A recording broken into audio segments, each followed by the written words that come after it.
de palpar el cuerpo de nuestro paciente, su condición en cuestión a ciertos huesos que va a presentar, ¿no?, el paciente, y que podemos tocarlos. Vamos a ver que está formado, es osteocartilaginoso este sistema esquelético en la vida fetal, ¿sí? Pero sin embargo, cuando va creciendo el ser humano, va a estar reemplazado por hueso de sustitución, aunque habrá cartílago persistente de forma limitada en el adulto. ¿A qué me refiero con esto? Quiere decir que cuando ya crece el adulto, pues va a presentar cartílago tanto en la región costal, cuando las costillas se unen al esternón, los articulares, ¿sí? Como son las articulaciones tanto del hombro, del codo, rodilla. Nosotros vamos a encontrar también cartílago, el cartílago nasal, entre otros, ¿no? Ahora veamos un poco más sobre lo que son los huesos.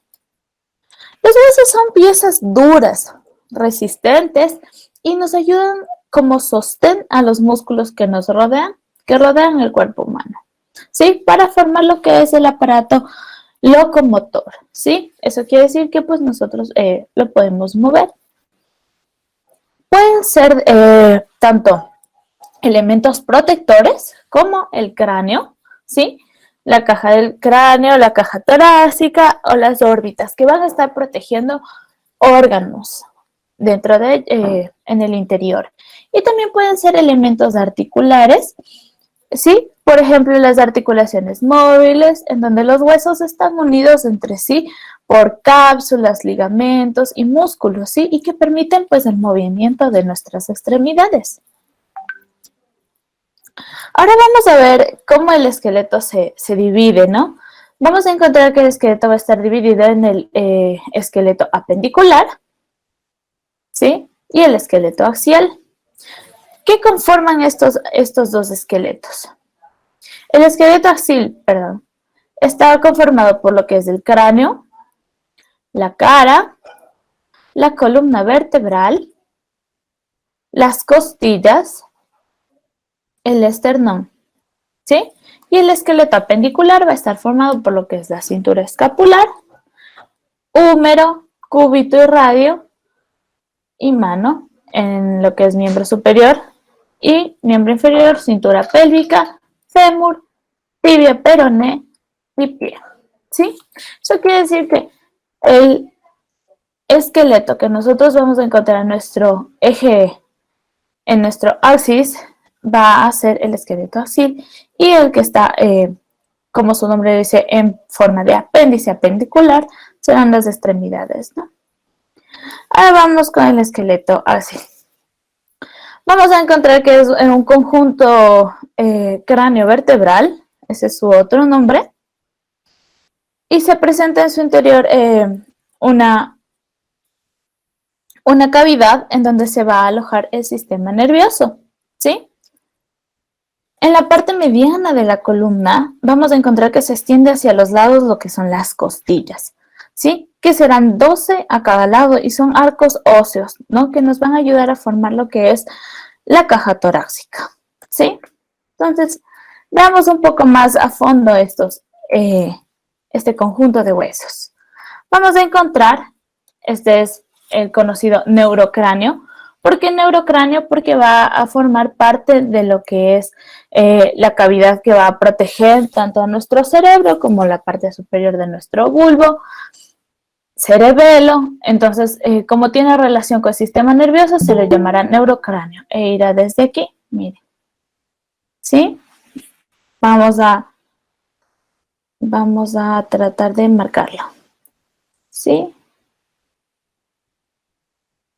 Sería por aquí. Neurocráneo, ¿sí?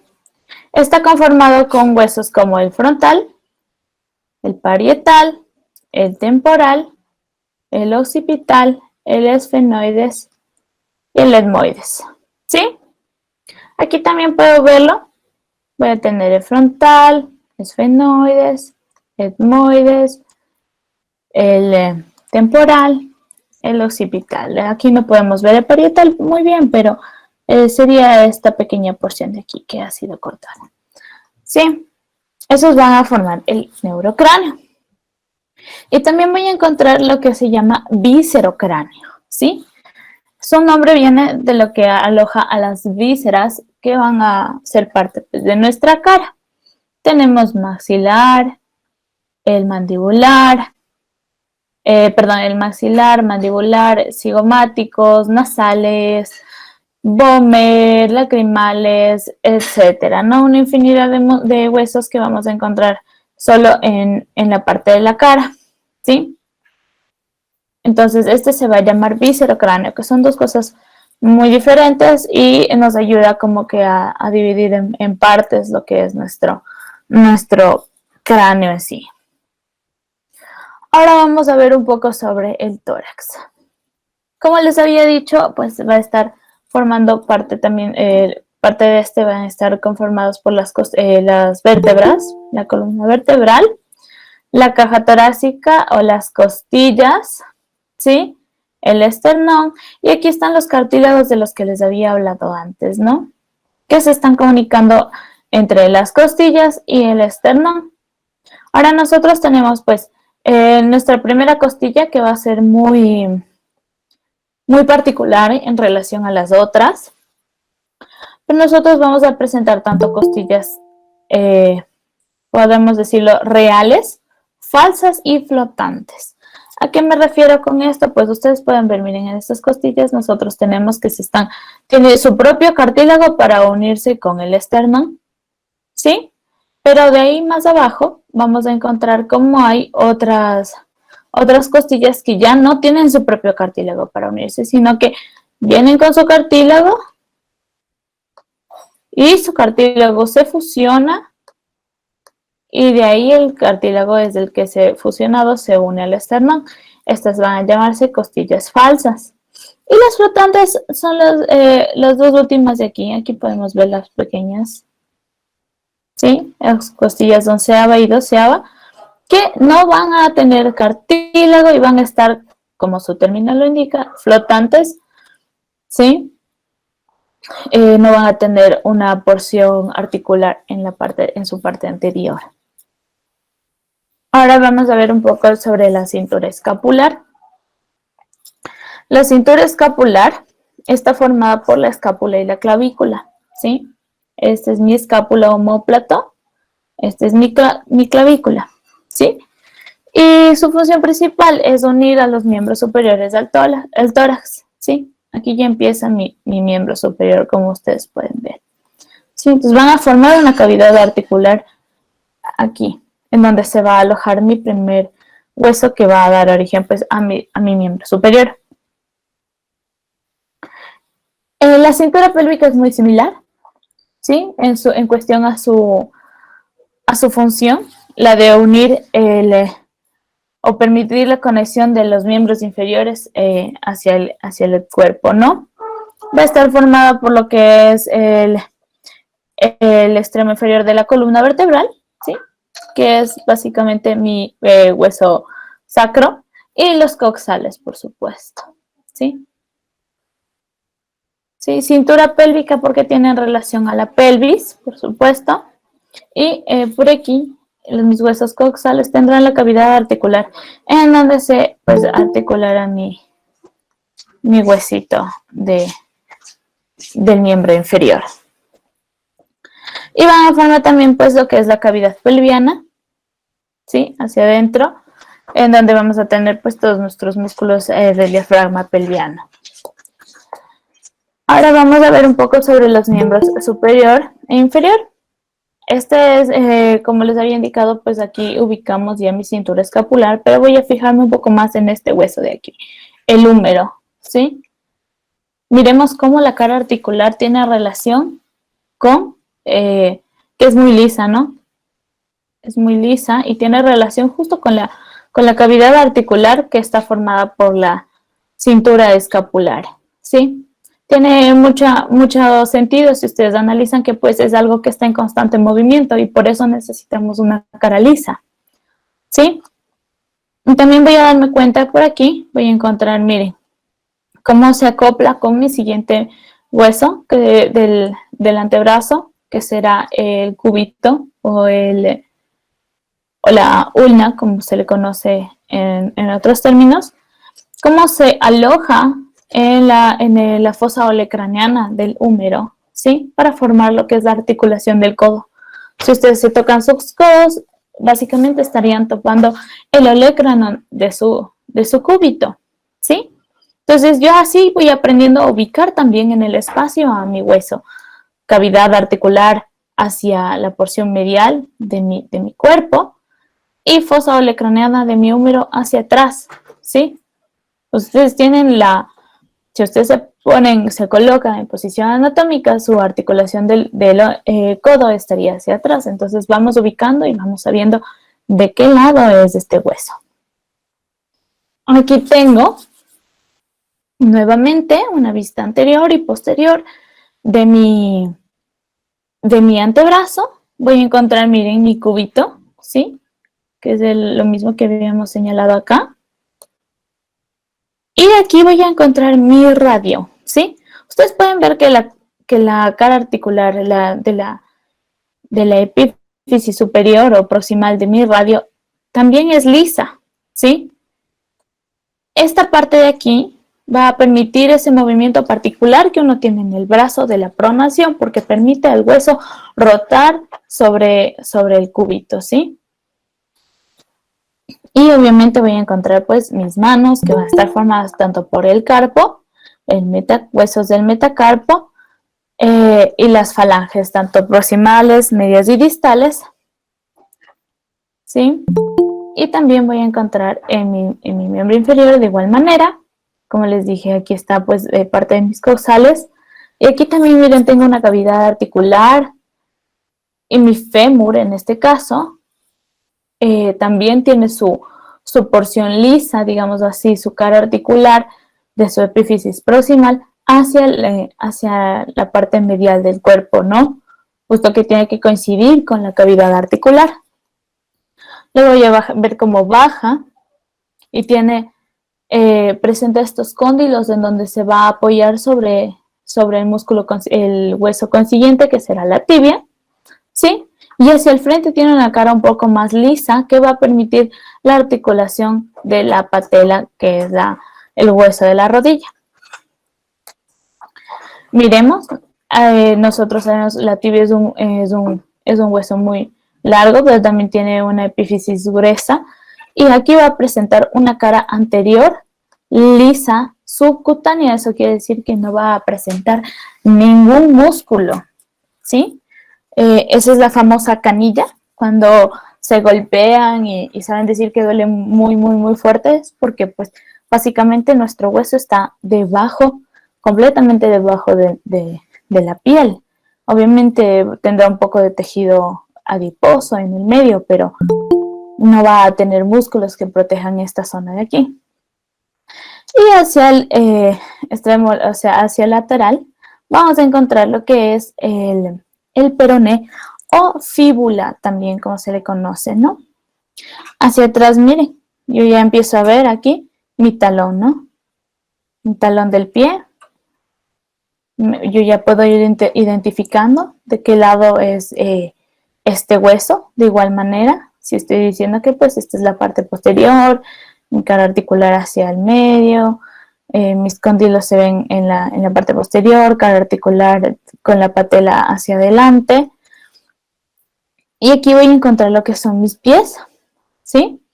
Que también van a presentar pues tanto el astrágalo y el calcáneo, ¿sí? En esta zona de aquí que podemos verlos.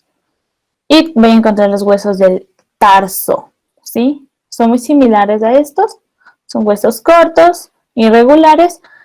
Y también voy a encontrar el metatarso y pues las falanges tanto proximal, media y distal nuevamente, ¿sí?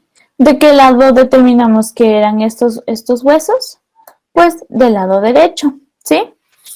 Ahora vamos a hablar un poquito de cuántos huesos tenemos. Sabemos que tenemos alrededor de 206 huesos, sin contar los huesos suturales del cráneo ni los sesamoideos.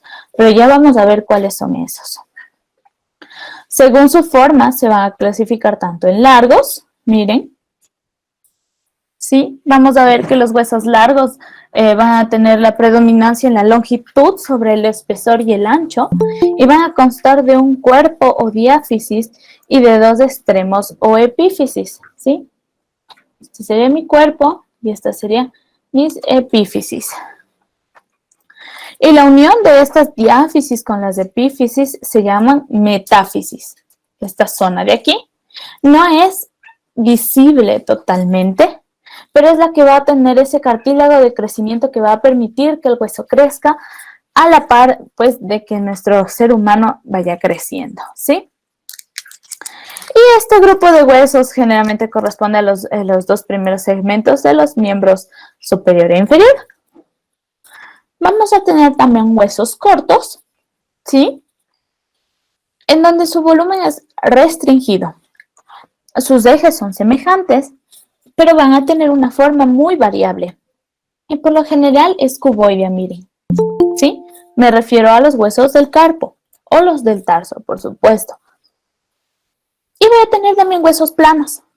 ¿Sí? Miren cómo el espesor es reducido. Y va a tener predominancia, digámoslo así, en la longitud y en el ancho. Pero miren el espesor. Es muy delgado. ¿Sí? Va a constituir parte de las paredes de las cavidades craneales, nasales, orbitarias, pelvianas. También pueden formar amplias superficies de inserción muscular, como la escápula, el coxal, el occipital. Y pues miren, en este caso nosotros tenemos al esternón, por supuesto. También vamos a encontrar huesos que se pueden distinguir en neumáticos o sesamoides, como lo había mencionado antes. Los huesos neumáticos, no sé si llegamos a identificar aquí, pero aquí es mi hueso frontal, mi nasal, ¿sí? Está dividido en la mitad mi cráneo. Este es un corte sagital, ¿sí? Los huesos neumáticos, vamos a ver que algunos se presentan en la cara y en el cráneo y van a tener cavidades rellenas de aire, ¿sí? Por eso se les dice cavidades neumáticas y por ahí el nombre de este tipo de huesos. Pueden tener dimensiones reducidas, ¿sí? Y en ese caso ya no se les llamaría como que cavidad, sino como celdas. Y cuando adquieren un tamaño mayor, pueden llegar incluso a denominarse senos. Entonces, miren, aquí yo tengo mi corte, miren. Mi frontal tiene aquí una cavidad. Mi esfenoides tiene otra cavidad. ¿Sí? Ahora vamos a ver con los huesos sesamoideos, ¿sí? Y su nombre se debe a que tienen una forma reducida, una reducida dimensión, como de semilla de sésamo, ¿sí? Muy pequeños. Pueden ser inconstantes, eso quiere decir que se los puede encontrar, como no. Son variaciones anatómicas que hay entre especímenes, ¿sí? Y se los encuentra en las articulaciones generalmente metacarpofalángica, ¿sí? Del pulgar o metatarsofalángica del dedo gordo del pie, ¿sí? Y también se encuentra pues en la porción media del gastrocnemio y en el tendón del peroneo largo, ¿sí? Son vestigios, digámoslo así, de pequeños huesos que no han llegado a evolucionar. Y también podemos encontrar pues anexos a un tendón o ligamento, ¿no? Como por ejemplo, tenemos aquí la rótula o la patela, que se sitúa en el tendón del cuádriceps, ¿sí? Sabemos que no está totalmente articulada con la unión del fémur y la tibia, sino que va a estar recubierta por un tendón, ¿sí? Entonces bajaría así. Por eso es tan móvil. Y puede considerarse por su ubicación como un hueso de tipo sesamoideo, aunque pues a diferencia de los otros, tiene un tamaño mucho más grande y pues ha llegado a tener una osificación mucho más avanzada. Así que veamos, por ejemplo, aquí tenemos tipos de hueso y espero que ustedes puedan hacerlo desde el lado en donde estén. Pues analicemos qué tipos de huesos son estos. Tenemos aquí, miren, ¿sí? ¿Qué tipo de hueso sería? ¿Qué hueso sería este? Este es mi peroné, ¿sí? Y va a ser un tipo de hueso largo. Yo aquí tengo un hueso que es del occipital, que sería un hueso plano, Aquí yo tengo mis huesos del carpo, que como hemos estado viendo, son parte de los huesos cortos. Nuevamente aquí tengo un hueso, ¿sí? Veo que tiene una superficie articular gruesa, quiere decir que va a cargar bastante peso. Seguramente es mi tibia y es un hueso largo. Este de aquí es un hueso obviamente plano. Nuevamente aquí tengo, miren, justo como les había enseñado, cavidad articular, es un poco más redonda y no tan pronunciada como en la extremidad inferior, seguramente es mi húmero, es un hueso largo. Y la escápula, por supuesto que les había enseñado, es un hueso plano. Aquí tengo mis huesos sesamoideos, como les había indicado, miren. Aquí tenemos en mi frontal, miren, neumáticos, mil disculpas, ¿sí? La cavidad de aire. Aquí hay otra cavidad, este sería mi hueso esfenoides. Miren aquí, tengo mis dientes, seguramente este es mi maxilar, ¿sí? Y estos constituyen los famosos senos paranasales, tanto el frontal como maxilar, y obviamente las celdas, porque son más pequeñas, etmoidales, ¿sí? Entonces, todos estos son mis senos paranasales, ¿sí?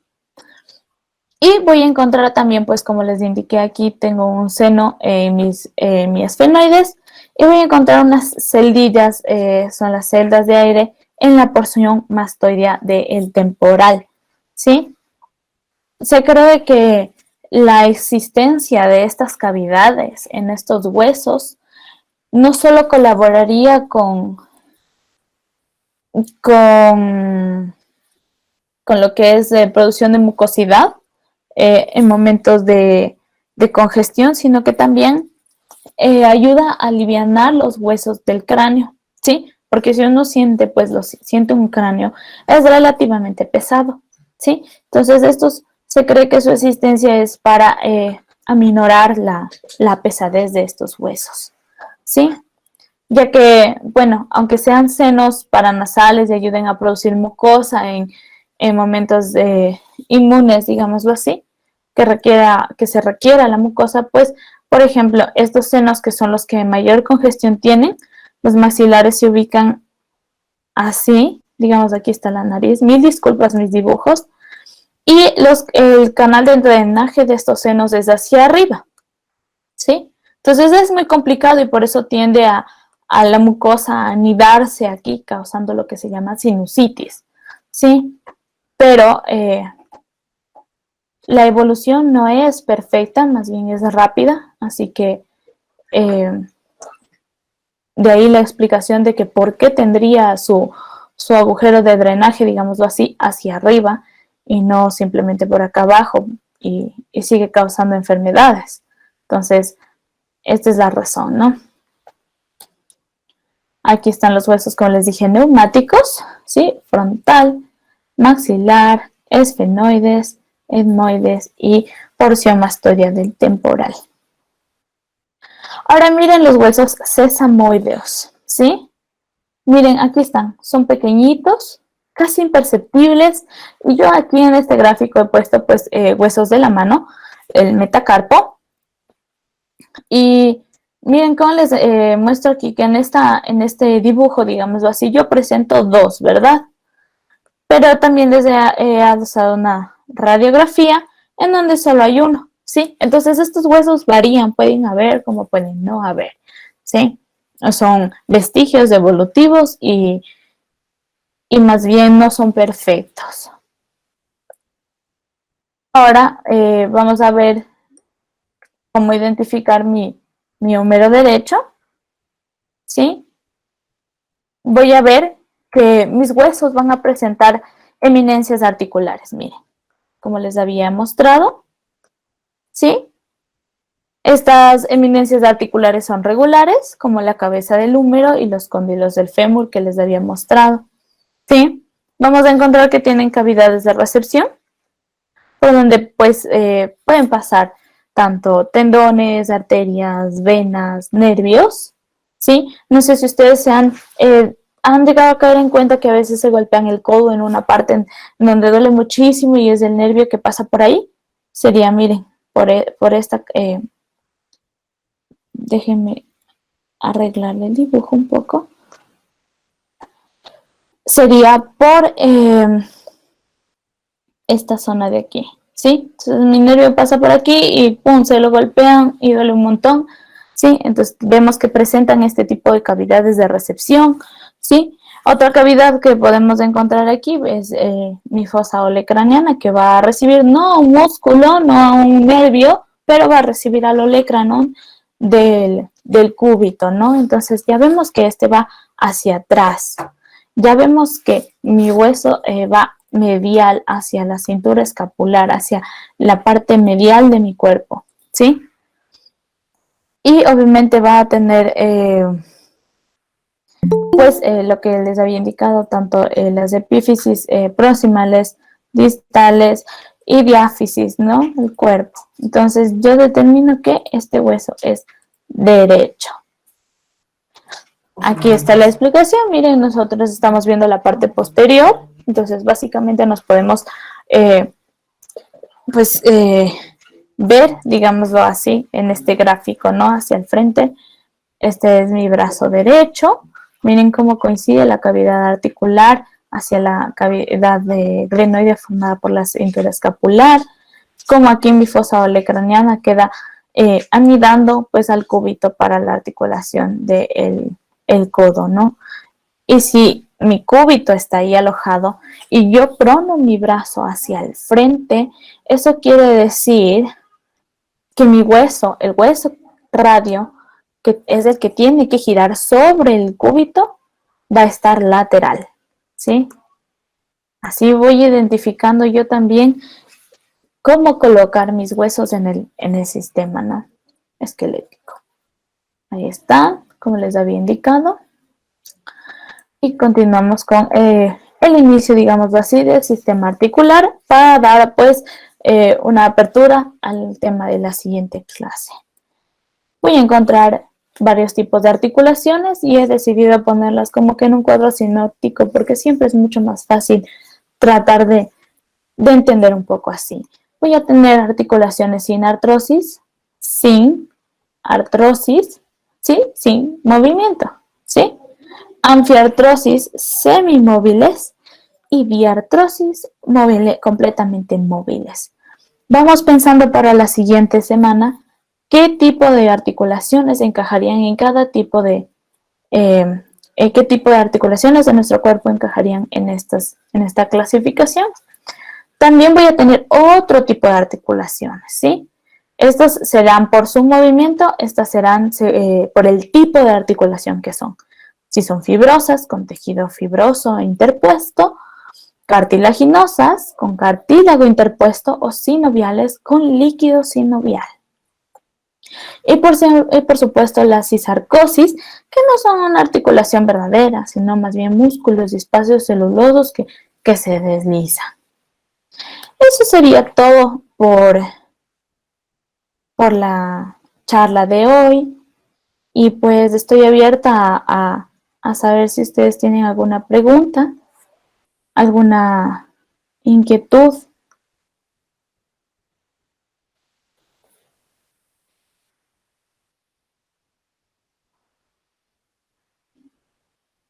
¿Sí? ¿Alguien tiene alguna pregunta sobre el tema?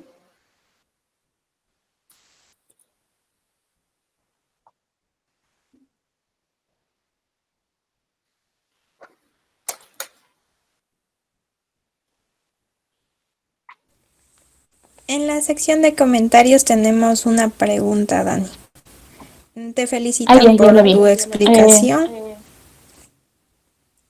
Ya. Y te dicen que para dividir en neurocráneo y viscerocráneo deberíamos trazar una línea. ¿Esa línea tiene algún parámetro que tomar? No, la verdad yo he decidido trazar la línea para explicarles a ustedes un poco, pero ¿cómo nosotros identificamos al neurocráneo? A ver, permítanme, les voy a mostrar nuevamente, permítanme acudir a la foto de mi cráneo y se los voy a compartir nuevamente. Liz, por favor, si es que me puedes confirmar si es que ves si es que llegas a ver la presentación. Aún no se observa.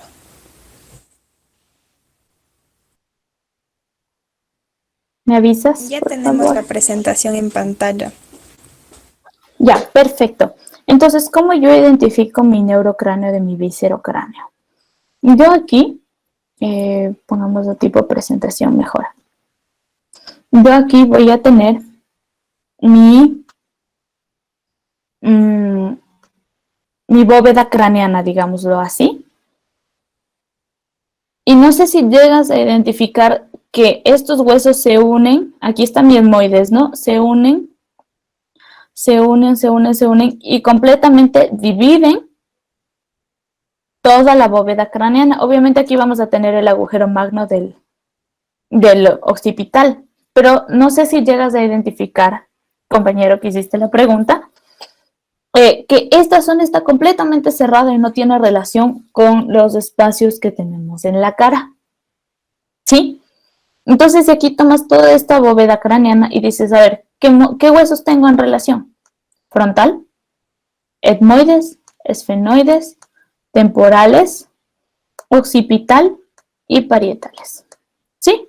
No es tan difícil de comprenderlo, simplemente analizamos y decimos, ¿con qué huesos tiene mi cerebro relación? Obviamente este espacio queda completamente cerrado y hacia el frente ya tenemos el resto de huesos. Tenemos maxilar, el vómer,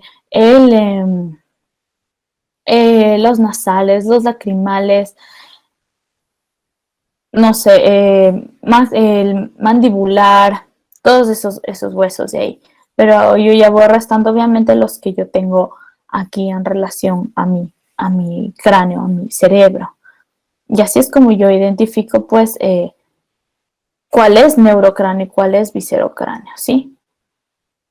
Es más la relación que tienen con las cosas. ¿Qué más tenemos? Helioides y las vértebras. Las vértebras serían huesos cortos por su tamaño. El dioides, ahí sí me parece una muy buena pregunta. Sabemos que el dioides es un hueso bastante diferente, digamos, a los otros. Es un poquito largo, bueno, no largo, sino, digamos así, ancho, de poco espesor y muy corto. Seguramente entraría en la clasificación de los huesos cortos, pero, como siempre digo, cuando nos queda una duda, en la siguiente clase podemos retomarla, así como tomamos hoy día la de los antímeros, y podré investigar por ti qué tipo de hueso específicamente es este. Yo diría que es corto, por supuesto, pero podríamos verlo. ¿Alguien más?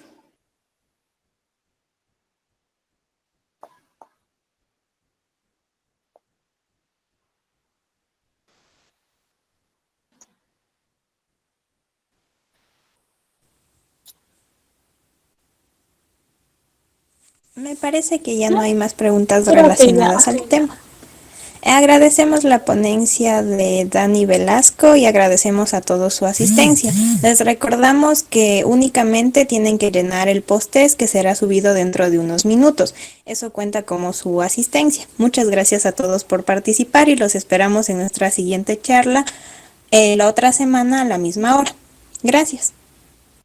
Gracias a todos, muchachos, y espero que hayan podido pues aprender bastante, ¿no? Que les vaya muy bien y nos vemos la siguiente semana.